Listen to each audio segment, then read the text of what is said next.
Selamat malam sejahtera, Shalom Bapak Ibu Saudara-saudara Jemaat GPIB Sejahtera di DKI Jakarta yang diberkati Tuhan. Salam sehat semuanya. Mari membaca Alkitab. Pembacaan Alkitab kita malam ini dari kitab Kejadian pasal 20. Mari kita siapkan Alkitab kita satu dalam doa. Bapa di dalam surga, kami mengucap syukur dan terima kasih kalau Tuhan Yesus sudah memberkati kami. Dan kami kini akan mempersiapkan diri sebelum kami beristirahat. Kami akan membaca Alkitab yang berintikan firman Allah. Bimbing, tuntun, dan kuasai kami dengan Roh Kudus-Mu sehingga kami terarah pada firman-Mu. Kami serahkan diri kami dalam kuasa Tuhan Yesus. Terpuji nama Tuhan Yesus kekal selama-lamanya. Amin. Saudara-saudara, pembacaan Alkitab kita terambil dalam kitab Kejadian 20 ayat 1 sampai 18. Demikian. Lalu Abraham berangkat dari situ ke tanah Negeb, dan ia menetap di antara Kades dan Syur. Ia tinggal di Gerar sebagai orang asing. Oleh karena Abraham telah mengatakan tentang Sarah istrinya, dia saudaraku, maka Abimelek raja Gerar menyuruh mengambil Sarah. Tetapi pada waktu malam Allah datang kepada Abimelek dalam suatu mimpi serta berfirman kepadanya, "Engkau harus mati, oleh karena perempuan yang telah kau ambil itu, sebab ia sudah bersuami."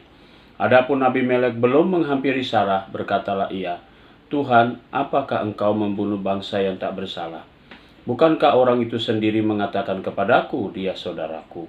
Dan perempuan itu sendiri telah mengatakan, ia saudaraku. Jadi hal ini kulakukan dengan hati yang tulus dan dengan tangan yang suci."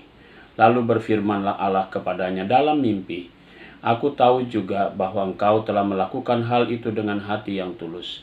Maka aku pun telah mencegah engkau untuk berbuat dosa terhadap aku.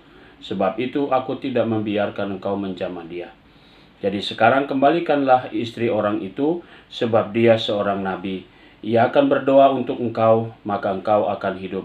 Tetapi jika engkau tidak mengembalikan dia, ketahuilah engkau pasti mati, engkau dan semua orang bersama-sama dengan engkau." Keesokan harinya pagi-pagi Abimelek memanggil semua hambanya dan memberitahukan seluruh peristiwa itu kepada mereka, lalu sangat takutlah orang-orang itu. Kemudian Abimelek memanggil Abraham dan berkata kepadanya, "Perbuatan apakah yang kau lakukan ini terhadap kami? Dan kesalahan apakah yang kulakukan terhadap engkau sehingga engkau mendatangkan dosa besar atas diriku dan kerajaanku? Engkau telah berbuat hal-hal yang tidak patut kepadaku." Lalu kata Abimelek kepada Abraham, "Apakah maksudmu dengan maka engkau melakukan hal ini?"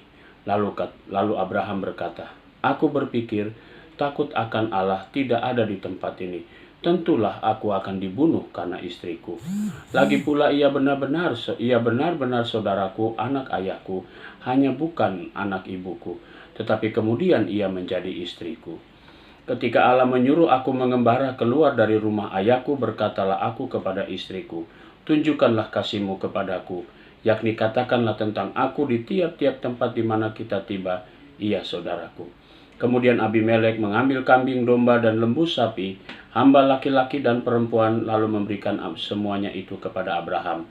Sarah istri Abraham juga dikembalikannya kepadanya. Dan Abimelek berkata, 'Negeriku ini terbuka untuk engkau, menetaplah di mana engkau suka.' Lalu katanya kepada Sarah, 'Telah kuberikan kepada saudaramu 1.000 sikal perak. Itulah bukti kesucianmu bagi semua orang yang bersama-sama dengan engkau. Maka dalam segala hal engkau dibenarkan.' Lalu Abraham berdoa kepada Allah, dan Allah menyembuhkan Abimelek dan istrinya dan budak-budaknya perempuan sehingga mereka melahirkan anak. Sebab tadinya Tuhan telah menutup kandungan setiap perempuan di istana Abimelek karena Sarah istri Abraham itu." Saudaraku, mari kita satu dalam doa. Bapa di sorga, kami mengucap syukur dan berterima kasih. Kami sudah dituntun dalam pembacaan Alkitab malam ini. Saatnya kami akan beristirahat. Tuhan bungkus kami, Tuhan jaga kami, dan besok pagi dengan kekuatan dari kuasa Tuhan, kami boleh bangun kembali dengan tubuh yang diberkati Tuhan untuk menjalani tugas panggilan kami. Di tengah-tengah pandemi COVID-19 seperti sekarang ini, biarlah kami tetap dijaga dan dilindungi oleh kuasa Tuhan. Terima kasih Bapa, terpuji namamu Tuhan Yesus kekal selama-lamanya. Amin. Selamat beristirahat, Tuhan memberkati saudara.